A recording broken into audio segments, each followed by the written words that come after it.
pakinggan po natin si Bibi Sara at kung sino-sino yung naninira sa kanya.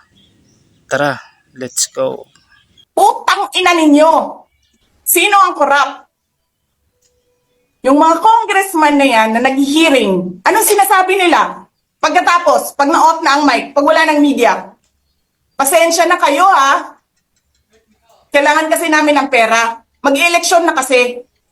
Pakisabi kay Sara ha, hindi ko naman gusto tong ginagawa ko eh. Putang ina, hindi mo pala gusto ginagawa mo eh. Bakit mo sinisira pangalan ko?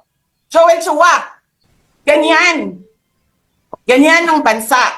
This country is going to hell because we are led by a person who doesn't know how to be a president and who is a liar. Alam nyo anong pruweba ko na sinungaling siya? Tinanong ko, 2 businessman. Matagal na sa negosyo ng bigas. Because I was concerned. This is a campaign promise. 20 pesos na kilo ng bigas. And so, I really sat down and talked to a businessman. Sabi ko, sabihin mo sa akin, kung magagawa ba yung 20 pesos? Sabi niya, hindi. Napaka-imposibleng gawin yan.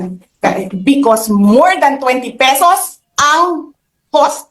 Paano ka magbenta ng palugi? So, tinanong ko,